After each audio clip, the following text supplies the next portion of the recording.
ಕರ್ನಾಟಕದಲ್ಲಿ 3 ಚುನಾವಣೆಯಲ್ಲಿ ಕಾಂಗ್ರೆಸ್ಗೆ ಭರ್ಜರಿ ಗೆಲುವಾಗಿದೆ. 3 ಕ್ಷೇತ್ರಗಳಲ್ಲಿ ಕಾಂಗ್ರೆಸ್ ಗೆಲುವಿನ ಕೇಕೆ ನಿಜಕ್ಕೂ ಕೂಡ ನೋಡಕ್ಕಾಗ್ತಿಲ್ಲ. ರಾಜ್ಯದಲ್ಲಿ ಬಿಜೆಪಿ ಜೆಡಿಎಸ್ ಮೈತ್ರಿಗೆ ಒಂದು ಕಡೆ ಆಘಾತ ಆಗಿದೆ. ಚನ್ನಪಟ್ಟಣದಲ್ಲಿ ಕಾಂಗ್ರೆಸ್ ಅಭ್ಯರ್ಥಿ ಸಿಪಿ ಯೋಗೀಶ್ವರ್ ಗೆಲುವು ಬಹಳ ಅತಿರೇಕಕ್ಕೆ ಹೋಗ್ಬಿಟ್ಟಿದೆ. ಸಂಡೂರಿನಲ್ಲಿ ಕಾಂಗ್ರೆಸ್ ಅಭ್ಯರ್ಥಿ ಅನ್ನಪೂರ್ಣ ಗೆದ್ರೆ, ಶಿಕಾರಿಯಲ್ಲಿ ಕಾಂಗ್ರೆಸ್ ಅಭ್ಯರ್ಥಿ ಯಾಸೀರ್ ಪಠಾಣ್ ಅವರ ಗೆಲುವು ಬಿಜೆಪಿ ನಾಯಕರ ನಿದ್ದೆಗೆಡಿಸಿದೆ.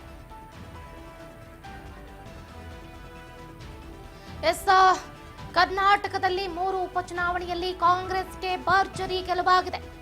3 ಕ್ಷೇತ್ರಗಳಲ್ಲಿ ಕಾಂಗ್ರೆಸ್ನ ಗೆಲುವು ನಿಜಕ್ಕೂ ಎನ್ಡಿಎ ನಾಯಕರ ನಿದ್ದೆಗೆಡಿಸ್ತಾ ಇರುವಂತದ್ದು.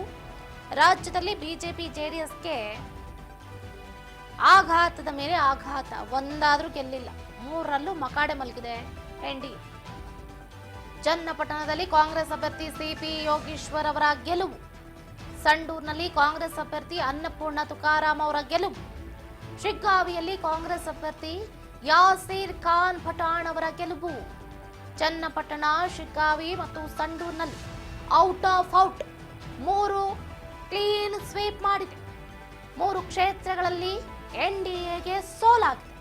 ಚನ್ನಪಟ್ಟಣದಲ್ಲಿ ಜೆಡಿಎಸ್ ಅಭ್ಯರ್ಥಿ ನಿಖಿಲ್ ಕುಮಾರಸ್ವಾಮಿಗೆ ಸೋಲು, ಸಂಡೂರಿನಲ್ಲಿ ಬಿಜೆಪಿ ಅಭ್ಯರ್ಥಿ ಬಂಗಾರು ಹನುಮಂತಗೆ ಸೋಲು, ಶಿಗ್ಗಾವಿಯಲ್ಲಿ ಬಿಜೆಪಿ ಅಭ್ಯರ್ಥಿ ಭರತ್ ಬೊಮ್ಮಾಯಿ ಅವರಿಗೂ ಕೂಡ ಸೋಲಾಗಿದೆ.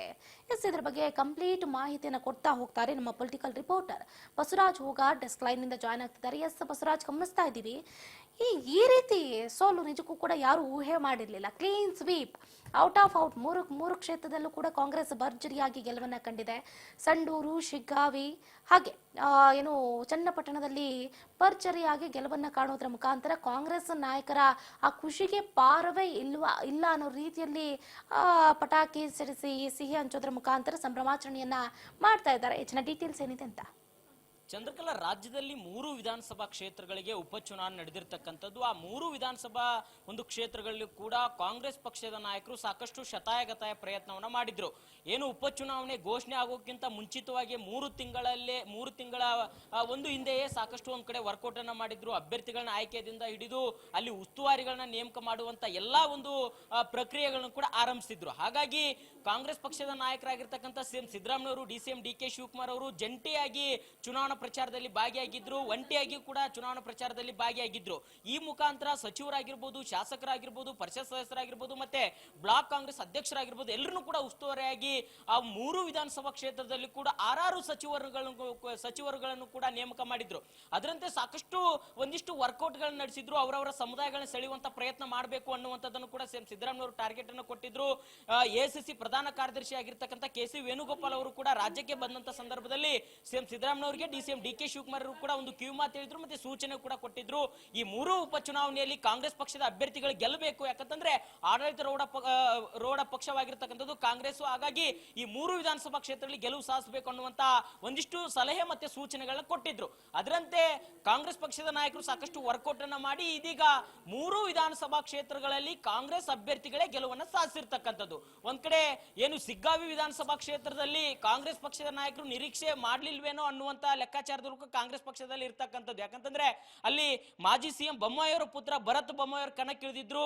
ಅಲ್ಲಿ ಲಿಂಗಾಯತ ಸಮುದಾಯ, ಪಂಚಮಸಾಲಿ ಸಮುದಾಯ ಸೇರಿ ಒಟ್ಟಾರೆ ಅಲ್ಲಿ ಬಿಜೆಪಿ ಅಲೆ ಇದೆ ಅನ್ನುವಂತ ಲೆಕ್ಕಾಚಾರದಲ್ಲಿ ಮಾತುಗಳು ಕೇಳಿ ಬರ್ತಾ ಇದ್ವು. ಹಾಗಾಗಿ ಅದರ ನಡುವೆ ಕೂಡ ಒಂದ್ ಕಡೆ ಈಗ ಯಾಸೀರ್ ಖಾನ್ ಪಠಾಣ್ ಅವರು ಗೆಲುವು ಸಾಧಿಸಿರ್ತಕ್ಕಂಥದ್ದು. ಅಲ್ಲಿ ಸಿಎಂ ಸಿದ್ದರಾಮಯ್ಯ ಅವರು, ಡಿಸಿಎಂ ಡಿಕೆ ಶಿವಕುಮಾರ್ ಇಬ್ಬರು ನಾಯಕರು ಕೂಡ ಚುನಾವಣಾ ಪ್ರಚಾರದಲ್ಲಿ ಭಾಗಿಯಾಗಿದ್ರು. ಅದರಂತೆ ಈಶ್ವರ್ ಖಂಡ್ರೆ ಅವರು, ಮತ್ತೆ ಸತೀಶ್ ಜಾರಕಿಹೊಳಿ, ವಿನಯ್ ಕುಲಕರ್ಣಿ ಸೇರಿದಂತೆ ಹಲವು ನಾಯಕರು ಕೂಡ ಚುನಾವಣಾ ಪ್ರಚಾರದಲ್ಲಿ ಭಾಗಿಯಾಗಿದ್ರು.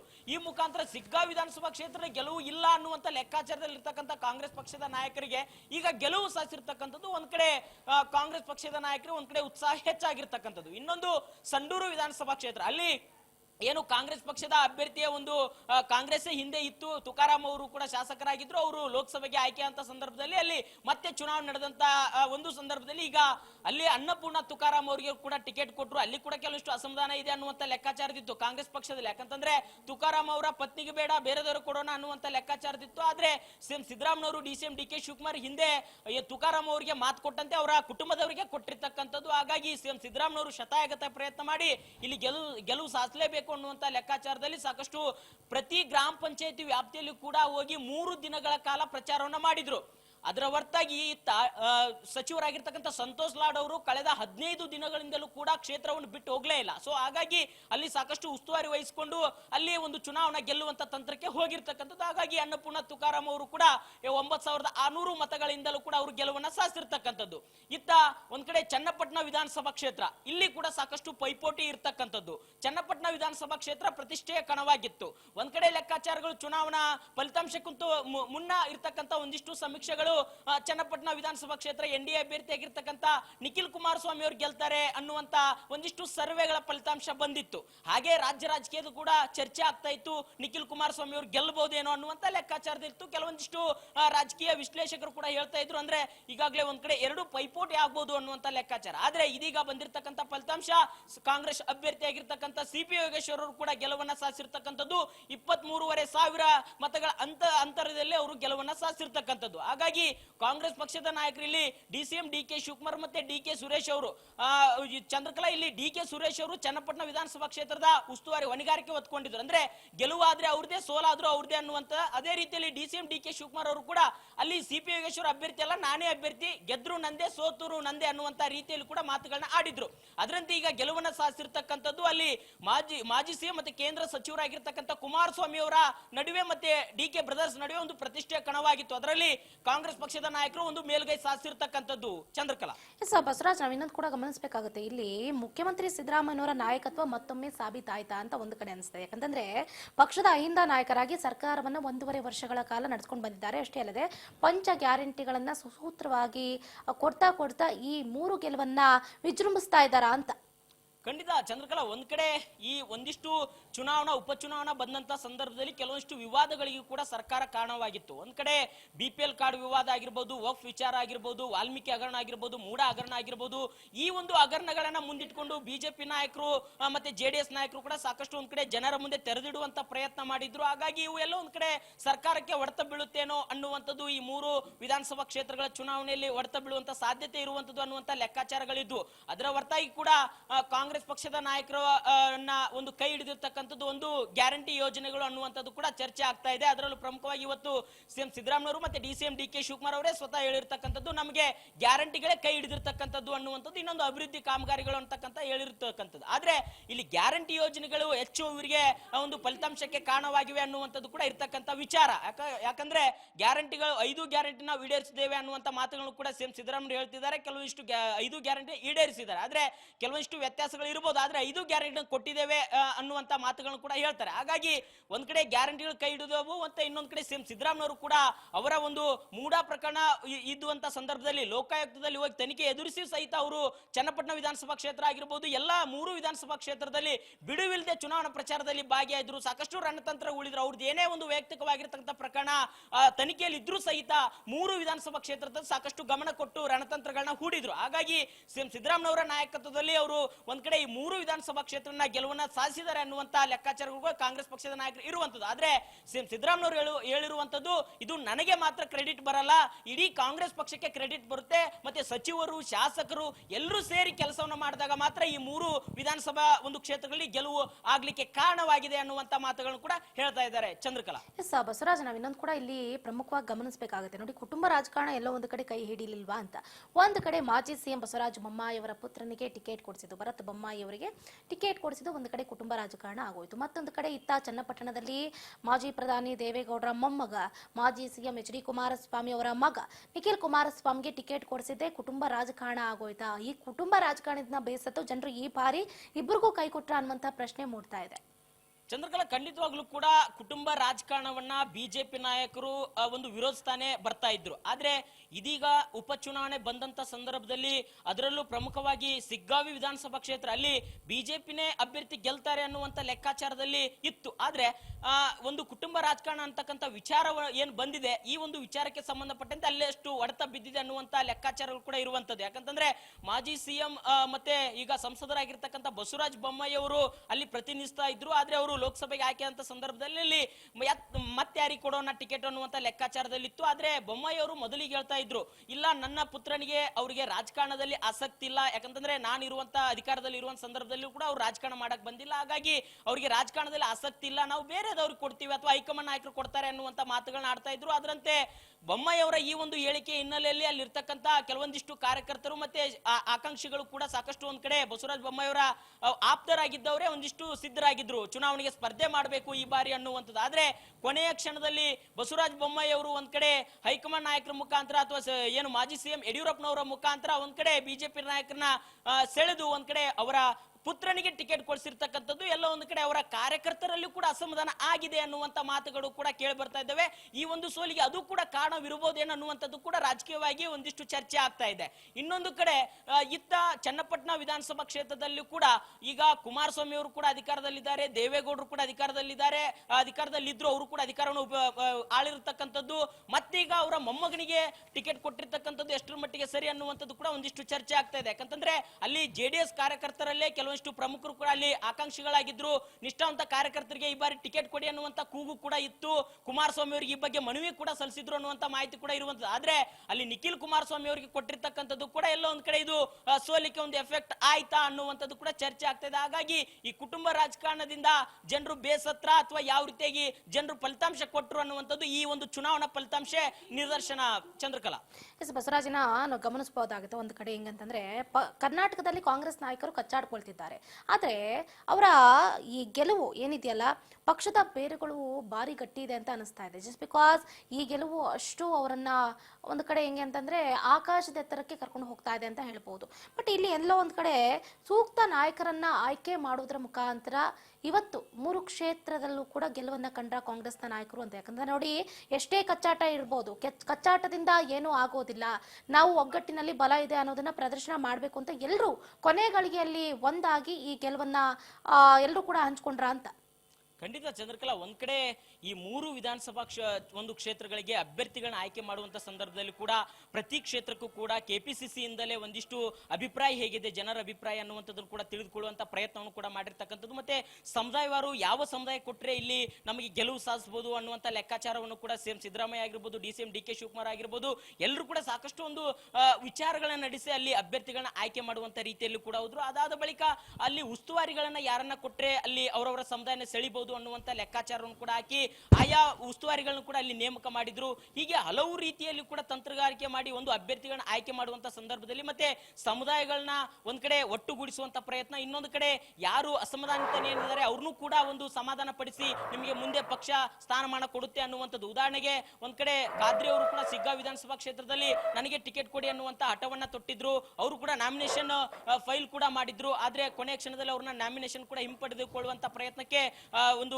ಸಿಎಂ ಸಿದ್ದರಾಮಯ್ಯ ಆಗಿರ್ಬೋದು, ಸಚಿವ ಜಮೀರ್ ಅಹಮದ್ ಖಾನ್ ಅವರಾಗಿರ್ಬೋದು ಸಾಕಷ್ಟು ಒಂದು ಪ್ರಯತ್ನ ಮಾಡಿ ಅವ್ರನ್ನ ವಾಪಸ್ ಪಡೆದುಕೊಂಡ್ರು. ಹಾಗೆ ಹಲವಾರು ಒಂದು 3 ವಿಧಾನಸಭಾ ಕ್ಷೇತ್ರ ಕೂಡ ಯಾರ್ಯಾರು ಅಸಮಾಧಾನಿತ ಇದ್ದಾರೆ ಅವ್ರನ್ನೆಲ್ಲರನ್ನೂ ಕೂಡ ಸಮಾಧಾನ ಪಡಿಸಿ ಅವರ ಏನು 3 ಅಭ್ಯರ್ಥಿಗಳು ಕೂಡ ಗೆಲುವಿಗೆ ನೀವೆಲ್ಲರೂ ಕೂಡ ಶ್ರಮಿಸಬೇಕು, ಮುಂದೆ ನಿಮಗೆ ಪಕ್ಷ ಸೂಕ್ತವಾಗಿರ್ತಕ್ಕಂಥ ಸ್ಥಾನಮಾನ ಕೊಡುತ್ತೆ ಅನ್ನುವಂತ ಸಮಾಧಾನ ಪಡಿಸುವಂತ ಮಾಡಿ 3 ಕ್ಷೇತ್ರಗಳು ಕೂಡ ಗೆಲ್ಲಲಿಕ್ಕೆ ಸಾಕಷ್ಟು ಒಂದ್ ಕಡೆ ರಣತಂತ್ರ ಹೂಡಿದ್ರು. ಚಂದ್ರಕಲಾ,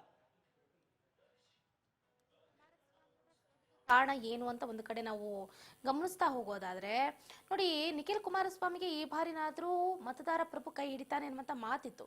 ಹಾಗಾದ್ರೆ ಸಮೀಕ್ಷೆ ಹೇಳಿದ್ದೆಲ್ಲ ಸುಳ್ಳಾಗೋಯ್ತಾ? ಯಾಕಂದ್ರೆ 2 ಅಂದ್ರೆ ಸಂಡೂರು ಹೊರತುಪಡಿಸಿ ಶಿಗ್ಗಾವಿ ಹಾಗೆ ಚನ್ನಪಟ್ಟಣದಲ್ಲಿ ಈ ಬಾರಿ NDA ಅಧಿಕಾರಕ್ಕೆ ಬರುತ್ತೆ ಅಂತ ಹೇಳಿದ್ರು. ಬಟ್ ಸಮೀಕ್ಷೆ ಎಲ್ಲ ಒಂದು ಕಡೆ ಕೈ ಬಿಡ್ತಾ ಅಂತ. ಚಂದ್ರಕಲಾ, ಒಂದ್ ಕಡೆ ಚನ್ನಪಟ್ಟಣ ವಿಧಾನಸಭಾ ಕ್ಷೇತ್ರದಲ್ಲಿ ಏನು NDA ಅಭ್ಯರ್ಥಿ ಆಗಿರ್ತಕ್ಕಂಥ ನಿಖಿಲ್ ಕುಮಾರಸ್ವಾಮಿ ಅವರು ಗೆಲುವು ಸಾಧಿಸ್ತಾರೆ ಅನ್ನುವಂಥದ್ದು ಕೂಡ ಸಮೀಕ್ಷೆ ಕೂಡ ಪಿ ಮಾರ್ಕ್ ಅಂತಕ್ಕಂಥ ಸಮೀಕ್ಷೆ ಕೂಡ ಚುನಾವಣಾ ಫಲಿತಾಂಶಕ್ಕಿಂತ ಮುಂಚಿತವಾಗಿ ಸಮೀಕ್ಷೆಯನ್ನು ನಡೆಸಿತ್ತು. ಹಾಗಾಗಿ ರಾಜ್ಯದಲ್ಲಿ 3 ವಿಧಾನಸಭಾ ಕ್ಷೇತ್ರದಲ್ಲಿ ಒಂದು ಸಂಡೂರು ವಿಧಾನಸಭಾ ಕ್ಷೇತ್ರ ಅದು ಕಾಂಗ್ರೆಸ್ ಪಕ್ಷದ ಅಭ್ಯರ್ಥಿ ಗೆಲ್ಲಬಹುದು, ಇನ್ನೊಂದು ಕಡೆ ಸಿಗ್ಗಾವಿಯಲ್ಲಿ ಬಿಜೆಪಿ ಬರುತ್ತೆ, ಇನ್ನೊಂದು ಕಡೆ ಚನ್ನಪಟ್ಟಣ ವಿಧಾನಸಭಾ ಕ್ಷೇತ್ರದಲ್ಲಿ NDA ಅಭ್ಯರ್ಥಿ ಆಗಿರ್ತಕ್ಕಂಥ ನಿಖಿಲ್ ಕುಮಾರಸ್ವಾಮಿ ಅವರಿಗೆ ಕೂಡ ಗೆಲುವು ಸಾಧಿಸಬಹುದು ಅನ್ನುವಂಥ ಫಲಿತಾಂಶಗಳು ಕೊಟ್ಟಿತ್ತು. ಆದ್ರೆ ಈ ಒಂದು ಸರ್ವೆಗಳನ್ನ ಕಾಂಗ್ರೆಸ್ ಪಕ್ಷದ ನಾಯಕರು ಸಾಕಷ್ಟು ತಳ್ಳಿ ಹಾಕಿದ್ರು. ಅಂದ್ರೆ ಹಲವಾರು ಚುನಾವಣಾ ಸಂದರ್ಭದಲ್ಲಿ ನಾವು ನೋಡಿದ್ದೇವೆ, ನಾವು ರಾಜಕೀಯ ನಾಯಕರು ನಮ್ದೇ ಆಗಿರ್ತಕ್ಕಂಥ ನಾವು ವರ್ಕೌಟ್ ಮಾಡಿರ್ತೇವೆ, ನಮಗೆ ಆ ಒಂದು ಯಾವ ರೀತಿಯಾಗಿದೆ ವಾತಾವರಣ ಅಂತಕ್ಕಂಥದ್ದು ನಮ್ಗೆ ಗೊತ್ತಿರುತ್ತೆ, ಆದ್ರೆ ಈ ಸಮೀಕ್ಷೆಗಳು ನಾವು ನಂಬೋದಿಲ್ಲ, ಅಷ್ಟರ ಮಟ್ಟಿಗೆ ಕೆಲವೊಂದಿಷ್ಟು ಬಾರಿ ಸುಳ್ಳು ಕೂಡ ಆಗಿದಾವೆ ಅನ್ನುವಂತ ಮಾತುಗಳನ್ನು ಕೂಡ ಹೇಳ್ತಾ ಇದ್ರು. ಅದರಂತೆ ಇದೀಗ ನಾವು ಆ ಸಮೀಕ್ಷೆಗಳನ್ನು ಕೂಡ ಆಧರಿಸಿ ನಾವು ನೋಡೋದಾದ್ರೆ ಎಲ್ಲೋ ಒಂದ್ ಕಡೆ ಆ ಸಮೀಕ್ಷೆಗಳು ಕೂಡ ಉಲ್ಟಾ ಆದ್ವೇನೋ ಅನ್ನುವಂಥದ್ದು ಕೂಡ ಈ ಫಲಿತಾಂಶ ಗೊತ್ತಾಗ್ತಾ ಇದೆ. ಚಂದ್ರಕಲಾ, ಬಸವರಾಜ್, ಓಕೆ, ನಿಖಿಲ್ ಕುಮಾರಸ್ವಾಮಿ ಅವರ ಎಡವಟ್ಟು ಏನಂತ ಒಂದು ಕಡೆ ಗೊತ್ತಾಗ್ತಾ ಇದೆ. ಬಟ್ ಇಲ್ಲಿ ನೋಡಿ, ಚನ್ನಪಟ್ಟಣದಲ್ಲಿ ನಾವು ಜಮೀರ್ ಅಹಮದ್ ಖಾನ್ ಅವರು ತೆರಳಿದ್ರು, ಅಲ್ಲಿ ಪ್ರಚಾರವನ್ನ ಮಾಡಿದ್ರು. ಪ್ರಚಾರ ಮಾಡುವಂತಹ ಸಂದರ್ಭದಲ್ಲಿ ಒಂದಷ್ಟು ಹೇಳಿಕೆಗಳನ್ನ ಕೊಟ್ಟರು. ಅಲ್ಲಿ ಏನನ್ನಿಸ್ತು ಅಂತಂದ್ರೆ, ನಿಖಿಲ್ ಕುಮಾರಸ್ವಾಮಿ ಅವರಿಗೆ ಈ ಬಾರಿ ಪ್ಲಸ್ ಆಗುತ್ತೆ, ಸಿಪಿ ಯೋಗೇಶ್ವರ್ ಅವರಿಗೆ ಮೈನಸ್ ಆಗುತ್ತೆ ಅನ್ನುವಂಥ ಮಾತುಗಳು ಕೂಡ ಕೇಳಿ ಬಂದಿತ್ತು. ಅಷ್ಟೇ ಅಲ್ಲದೆ ಈ ಬಾರಿ ಚನ್ನಪಟ್ಟಣದಲ್ಲಿ ಸಿಪಿ ಯೋಗೇಶ್ವರ್ ಅವರು ಸೋಲನ್ನ ಕಂಡ್ರೆ ಜಮೀರ್ ಅಹಮದ್ ಖಾನ್ ಅವರು ಅವರ ಸ್ಥಾನವನ್ನ ತ್ಯಜಿಸಬೇಕಾಗುತ್ತೆ ಅನ್ನುವಂಥ ಮಾತುಗಳು ಕೂಡ ಕೇಳಿ ಬಂತು. ಎಲ್ಲ ಒಂದು ಕಡೆ ಇತ್ತ ಬಿಜೆಟ್ ಜಮೀರ್ ಅಹಮದ್ ಖಾನ್ ಅವ್ರಿಗೂ ಕೂಡ ರಿಲೀಫ್ ಸಿಗ್ತಾ ಅಂತ ಈ ಗೆಲುವು. ಚಂದ್ರಕಲಾ, ಖಂಡಿತವಾಗ್ಲೂ ಕೂಡ ಚನ್ನಪಟ್ಟಣ ವಿಧಾನಸಭಾ ಕ್ಷೇತ್ರದಲ್ಲಿ ಚುನಾವಣಾ ಪ್ರಚಾರದ ಕಾರ್ಯಕ್ರಮದಲ್ಲಿ ಒಂದ್ ಕಡೆ ಉದ್ವೇಗದಲ್ಲಿ ಹೇಳಿದ್ರು, ಯಾವ ರೀತಿ ಹೇಳಿದ್ರು ಗೊತ್ತಿಲ್ಲ. ಆದ್ರೆ ಕೇಂದ್ರ ಸಚಿವರಾಗಿರ್ತಕ್ಕಂಥ ಕುಮಾರಸ್ವಾಮಿ ಅವರ ಒಂದು ಬಣ್ಣದ ಒಂದು ವಿಚಾರಕ್ಕೆ ಸಂಬಂಧಪಟ್ಟಂತೆ ಕೂಡ ಅವರ ಒಂದು ಭಾಷೆಯಲ್ಲಿ ಕಲಿಯಾ ಅಂತಕ್ಕಂಥ ಪದವನ್ನು ಕೂಡ ಉಪಯೋಗಿಸಿದ್ರು. ಇದು ದೊಡ್ಡ ಮಟ್ಟದಲ್ಲಿ ರಾಜ್ಯ ರಾಜಕೀಯದಲ್ಲಿ ಸುದ್ದಿ ಆಯ್ತು. ಎಲ್ಲ ಒಂದ್ ಕಡೆ ಕುಮಾರಸ್ವಾಮಿ ಅವರಿಗೆ ಈ ರೀತಿಯಾಗಿರ್ತಕ್ಕಂಥ ಮಾತುಗಳನ್ನ ಆಡಿರ್ತಕ್ಕಂಥ ಸರಿಯಲ್ಲ ಅನ್ನುವಂಥ ಮಾತುಗಳು ಕೂಡ ಸಾಕಷ್ಟು ಒಕ್ಕಲಿಗ ಸಮುದಾಯ ಆಗಿರ್ಬೋದು, ಸಾಕಷ್ಟು ಕಾಂಗ್ರೆಸ್ ಪಕ್ಷದಲ್ಲೇ ಕೂಡ DCM DK ಶಿವಕುಮಾರ್ ಸೇರಿದಂತೆ ಹಲವು ನಾಯಕರು ಕೂಡ ಆಕ್ರೋಶನ ವ್ಯಕ್ತಪಡಿಸಿದ್ರು. ಚುನಾವಣೆ ಮತದಾನ ಮುಗಿದ ಬಳಿಕ ಮರುದಿನ ಏನು ಕಾಂಗ್ರೆಸ್ ಅಭ್ಯರ್ಥಿ ಆಗಿರ್ತಕ್ಕಂಥ ಸಿಪಿ ಯೋಗೇಶ್ವರ್ ಅವರೇ ಕೂಡ ಸುದ್ದಿಗೋಷ್ಠಿ ನಡೆಸಿ, ನನ್ನ ಸೋಲಿಗೆ ಒಂದ್ ಕಡೆ ಸೋಲಾದ್ರೆ ಅದು ಜಮೀರ್ ಅಹಮದ್ ಖಾನ್ ಅವರ ಹೇಳಿಕೆ ಕೂಡ ಒಂದು ಕಾರಣ ಆಗ್ಬಹುದು ಅನ್ನುವಂತ ಮಾತುಗಳನ್ನು ಕೂಡ ಆಡಿದ್ರು. ಮತ್ತೆ ಕಾಂಗ್ರೆಸ್ ಪಕ್ಷದ ನಾಯಕರು ಕೂಡ ಅವರ ವಿರುದ್ಧವಾಗಿ ದೂರನ್ನು ಕೂಡ ಹೈಕಮಾಂಡ್ ನಾಯಕರಿಗೆ ಕೊಟ್ಟಿದ್ರು. ಒಂದ್ ಕಡೆ ಏನಾದ್ರೂ ಚನ್ನಪಟ್ಟಣ ವಿಧಾನಸಭಾ ಕ್ಷೇತ್ರದಲ್ಲಿ ಕಾಂಗ್ರೆಸ್ ಅಭ್ಯರ್ಥಿ ಸೋತ್ರೆ ಅದಕ್ಕೆ ಜಮೀರ್ ಅಹಮದ್ ಖಾನ್ ಅವರು ಕೂಡ ಹೊಣೆ ಅನ್ನುವಂತ ಮಾತುಗಳನ್ನು ಕೂಡ ಹೇಳ್ತಾ ಇದ್ರು. ಯಾಕಂತಂದ್ರೆ ಅವರು ಆಡಿರ್ತಕ್ಕಂಥ ಮಾತುಗಳು ಅದು ಸಮುದಾಯಗಳ ಮೇಲೆ ಪರಿಣಾಮ ಬೀರುತ್ತೆ, ಸಾಕಷ್ಟು ಒಂದ್ ಕಡೆ ಇದು ಡ್ಯಾಮೇಜ್ ಆಗುವಂತ ರೀತಿಯಲ್ಲಿ ಕೂಡ ಇದೆ ಅನ್ನುವಂತ ಮಾತುಗಳನ್ನ ಆಡ್ತಾ ಇದ್ರು. ಆದ್ರೆ ಅವರು ಜಮೀರ್ ಅಹಮದ್ ಖಾನ್ ಅವರು ಹೇಳ್ತಾ ಇದ್ರು 20,000 ಮತಗಳ ಅಂತರದಲ್ಲಿ ಗೆದ್ದೇ ಗೆಲ್ತಾರೆ ಸಿಪಿ ಯೋಗೇಶ್ವರ್ ಅನ್ನುವಂತ ಮಾತುಗಳನ್ನ ಹೇಳುತ್ತಿದ್ರು. ಅದರಂತೆ ಈಗ 23,500 ಮತಗಳ ಅಂತರದಲ್ಲಿ ಸಿಪಿ ಯೋಗೇಶ್ವರ್ ಗೆದ್ದಿರ್ತಕ್ಕಂಥದ್ದು. ಒಂದ್ ಕಡೆ ಏನಾದ್ರೂ ಇಲ್ಲಿ ಚನ್ನಪಟ್ಟಣ ವಿಧಾನಸಭಾ ಕ್ಷೇತ್ರದಲ್ಲಿ ಏನಾದ್ರೂ ಸೋತಿದ್ರೆ ಸಿಪಿ ಯೋಗೇಶ್ವರ್ ಅವರು ಖಂಡಿತವಾಗ್ಲೂ ಕೂಡ ಜಮೀರ್ ಅಹಮದ್ ಖಾನ್ ಅವರಿಗೆ ಕಂಟಕ ಎದುರಾಯ್ತು ಅನ್ನುವಂಥದ್ದು ಕೂಡ ಇದು ಸುಳ್ಳಾಗುತ್ತಾ ಇರ್ಲಿಲ್ಲ. ಚಂದ್ರಕಲಾ. Yes, okay Basavaraj. ಒಂದು ಕಡೆ ಚನ್ನಪಟ್ಟಣ ಈಗೆಲ್ಲ ಕಂಪ್ಲೀಟ್ ಆಗಿ ಡೀಟೇಲ್ಸ್ ಅನ್ನ ಕೊಡ್ತಾ ಇದ್ರಿ. ಬಟ್ ಈ ಕಡೆ ಇನ್ನ ಸಂಡೂರು ಬಗ್ಗೆ ಮಾತಾಡೋದಾದ್ರೆ, ಬಂಗಾರು ಹನುಮಂತು ವರ್ಸಸ್ ಅನ್ನಪೂರ್ಣ ತುಕಾರಾಮ್ ಅವರು ಗೆಲುವು ಸೋಲುವಿನ ಲೆಕ್ಕಾಚಾರವನ್ನ ನಾವು ಗಮನಿಸ್ತಾ ಇದ್ದೀವಿ. ಇಲ್ಲಿ ಬಂಗಾರು ಹನುಮಂತು ಅವರ ಎಡವಟ್ಟು ಎಷ್ಟರ ಮಟ್ಟಿಗೆ ಬಿಲ್ಡ್ ಆಯ್ತು, ಅಷ್ಟೇ ಅಲ್ಲದೆ ಇತ್ತ ಅನ್ನಪೂರ್ಣ ತುಕಾರಾಮ್ ಅವರ ವರ್ಚಸ್ಸು ಎಷ್ಟರ ಮಟ್ಟಿಗೆ ವರ್ಕೌಟ್ ಆಯ್ತು ಅಂತ. ಚಂದ್ರಕಲಾ, ಒಂದ್ ಕಡೆ ಸಂಡೂರು ವಿಧಾನಸಭಾ ಕ್ಷೇತ್ರದಲ್ಲಿ ಕಾಂಗ್ರೆಸ್ ಶತಾಯಗತಾಯ ಪ್ರಯತ್ನ ಮಾಡಿ ಗೆಲ್ಲಬೇಕು ಅನ್ನುವಂತ ನಿಟ್ಟಿನಲ್ಲಿ, ಯಾಕಂತಂದ್ರೆ 2023 ಒಂದು ವಿಧಾನಸಭೆ ಚುನಾವಣೆಯಲ್ಲೂ ಕೂಡ ಕಾಂಗ್ರೆಸ್ ಅಭ್ಯರ್ಥಿ ಕೂಡ ಗೆದ್ದಿರ್ತಕ್ಕಂಥದ್ದು. ಅಲ್ಲಿ ತುಕಾರಾಮ್ ಅವರು ಕೂಡ ಸಾಕಷ್ಟು ಕೆಲಸಗಳನ್ನ ಮಾಡಿದ್ದಾರೆ ಅನ್ನುವಂಥದ್ದನ್ನ ಕೂಡ ಕಾಂಗ್ರೆಸ್ ನಾಯಕರು ಅದನ್ನ ಜನರ ಮುಂದೆ ತೆರೆದಿಡುವಂತ ಪ್ರಯತ್ನ ಮಾಡಿದ್ರು. ಮತ್ತೆ ಗ್ಯಾರಂಟಿಗಳ ಮುಖಾಂತರ ಕೂಡ ಜನರನ್ನ ಸೆಳೆಯುವಂತ ಪ್ರಯತ್ನ, ಇನ್ನೊಂದು ಅಹಿಂದ ವರ್ಗವನ್ನು ಕೂಡ ಸೆಳೆಯುವಂತ ಪ್ರಯತ್ನಕ್ಕೆ CM ಸಿದ್ದರಾಮಯ್ಯ ಕೂಡ ಹೋಗಿರ್ತಕ್ಕಂಥದ್ದು. ಹಾಗಾಗಿ ಸಂಡೂರು ವಿಧಾನಸಭಾ ಕ್ಷೇತ್ರದಲ್ಲಿ ಒಂದ್ ಕಡೆ ಕಾಂಗ್ರೆಸ್ ಪಕ್ಷದ ನಾಯಕರು ಶತಾಯಗತ ಪ್ರಯತ್ನ ಮಾಡಿ ಮತ್ತೆ ಈ ವಿಧಾನಸಭಾ ಕ್ಷೇತ್ರದಲ್ಲಿ ಕಾಂಗ್ರೆಸ್ ತಕ್ಕೆ ತೆಗೆದುಕೊಳ್ಳಬೇಕು ಅನ್ನುವಂತ ಲೆಕ್ಕಾಚಾರದಲ್ಲಿ ತಂತ್ರಗಾರಿಕೆ ಹೂಡಿದ್ರು. ಸಂತೋಷ್ ಲಾಡ್ ಅವರು ಸೇರಿದಂತೆ ಹಲವು ಕಾಂಗ್ರೆಸ್ ಪಕ್ಷದ ನಾಯಕರು ಅಲ್ಲಿ ಬೀಡು ಬಿಟ್ಟು ಅಲ್ಲಿ ಗೆಲುವನ್ನ ಸಾಧಿಸಲಿಕ್ಕೆ ಕಾರಣರಾದ್ರು. ಇನ್ನೊಂದು ಕಡೆ ಬಿಜೆಪಿಯ ಒಂದು ಅಭ್ಯರ್ಥಿ ಆಗಿರ್ತಕ್ಕಂಥ ಬಂಗಾರ ಹನುಮಂತ್ ಅವರು ಕೂಡ ಈ ಬಾರಿ ಗೆಲ್ಲಬೇಕು ಅನ್ನುವಂಥದ್ದು, ಯಾಕೆ ಅವರಿಗೆ ಮೈನಸ್ ಆಯ್ತು ಅನ್ನುವಂಥದ್ದನ್ನ ನೋಡ್ತಾ ಹೋದ್ರೆ ಒಂದ್ ಕಡೆ ಅವರು ಹೊಸ ಮುಖ ಆದ್ರೂ ಸಹಿತ ಒಂದು ಪೈಪೋಟಿಯನ್ನ ಕೊಟ್ಟಿರ್ತಕ್ಕಂಥದ್ದು. ಅವರ ಹಿಂದೆ ಜನಾರ್ದನ್ ರೆಡ್ಡಿ ಅವರು, ಅಂದ್ರೆ ಹಿಂದೆ 2023 ಚುನಾವಣೆಯಲ್ಲಿ ಕೂಡ ಅವರ ಜನಾರ್ದನ್ ರೆಡ್ಡಿ ಅವರ ಪಕ್ಷದಿಂದ ಕೂಡ ಗೆದ್ದಿರ್ತಕ್ಕಂಥ ಒಂದು ಅಂದ್ರೆ ಸ್ಪರ್ಧೆ ಮಾಡಿರ್ತಕ್ಕಂಥ ಅಭ್ಯರ್ಥಿ ಕೂಡ ಕೆಲವಷ್ಟು ಮತಗಳನ್ನ ತೆಗೆದುಕೊಂಡಿದ್ರು, ಮತ್ತೆ ಬಿಜೆಪಿ ಅಭ್ಯರ್ಥಿ ಕೂಡ ತೆಗೆದುಕೊಂಡಿದ್ರು. ಆದ್ರೆ ಇದೀಗ ಎರಡೂ ಅಭ್ಯರ್ಥಿ ಸೇರಿ ಎರಡು ಕೂಡ ಮೈತ್ರಿ ಆಗಿರ್ತಕ್ಕಂಥದ್ದು. ಜನಾರ್ದನ್ ರೆಡ್ಡಿ ಅವರು ಕೂಡ ಬಿಜೆಪಿಗೆ ವಾಪಸ್ ಬಂದಿರತಕ್ಕಂಥದ್ದು. ಹಾಗಾಗಿ ಈ ಬಾರಿ ಬಿಜೆಪಿ ಅಭ್ಯರ್ಥಿ ಗೆಲ್ಲಬಹುದು ಅನ್ನುವಂತ ಲೆಕ್ಕಾಚಾರದಲ್ಲಿತ್ತು. ಬಂಗಾರ ಹನುಮಂತರು ಕೂಡ ಸಾಕಷ್ಟು ಪೈಪೋಟಿಯನ್ನ ಕೊಟ್ಟಿರ್ತಕ್ಕಂಥದ್ದು. ಜನಾರ್ದನ್ ರೆಡ್ಡಿ ಅವರು ನಾವು ಗೆದ್ದೇ ಗೆಲ್ತೇವೆ ಅನ್ನುವಂತ ಮಾತುಗಳನ್ನು ಕೂಡ ಆಡ್ತಾ ಇದ್ರು. ಸ್ವತಃ ಮಾಜಿ CM ಆಗಿರ್ತಕ್ಕಂಥ BS ಯಡಿಯೂರಪ್ಪನವರು ಆಗಿರ್ಬೋದು, ವಿಜೇಂದ್ರ ಆಗಿರ್ಬೋದು, ಸಾಕಷ್ಟು ನಾಯಕರು ಅಲ್ಲಿ ಚುನಾವಣಾ ಪ್ರಚಾರದಲ್ಲಿ ಭಾಗಿಯಾಗಿರ್ತಕ್ಕಂಥದ್ದು. ಸಾಕಷ್ಟು ಅವರು ಕೂಡ ಒಂದಿಷ್ಟು ರಣತಂತ್ರ ಹೂಡಿದ್ದು, ಅವ್ರದೇ ಆಗಿರ್ತಕ್ಕಂಥ ತಂತ್ರಗಾರಿಕೆ ಕೂಡ ಮಾಡಿದ್ರು. ಆದ್ರೆ ಕೊನೆಯ ಪಕ್ಷದಲ್ಲಿ ಅಂದ್ರೆ 9,600 ಮತಗಳ ಒಂದು ಅಂತರದಲ್ಲಿ ಅನ್ನಪೂರ್ಣ ತುಕಾರಾಮ್ ಅವರು ಗೆಲುವನ್ನ ಸಾಧಿಸಿರ್ತಕ್ಕಂಥದ್ದು. ಹಾಗಾಗಿ ಎರಡೂ ಪಕ್ಷದ ನಾಯಕರು ಕೂಡ ಸಾಕಷ್ಟು ಅವರದೇ ಆಗಿರ್ತಕ್ಕಂಥ ಶತಾಯಗತ ಪ್ರಯತ್ನ ಮಾಡಿ ಒಂದ್ ಕಡೆ ಕೊನೆಯ ಕ್ಷಣದಲ್ಲಿ ಅಲ್ಲಿ ಕಾಂಗ್ರೆಸ್ ಅಭ್ಯರ್ಥಿ ಆಗಿರ್ತಕ್ಕಂಥ ಅನ್ನಪೂರ್ಣ ತುಕಾರಾಮ್ ಅವರು ಗೆಲುವು ಸಾಧಿಸಿರ್ತಕ್ಕಂಥದ್ದು. ಚಂದ್ರಕಲಾ, ಥ್ಯಾಂಕ್ ಯು ಬಸವರಾಜ್ ಹೋಗ ನಿಮ್ಮ ಕಂಪ್ಲೀಟ್ ಮಾಹಿತಿಗಾಗಿ. ಎಸ್.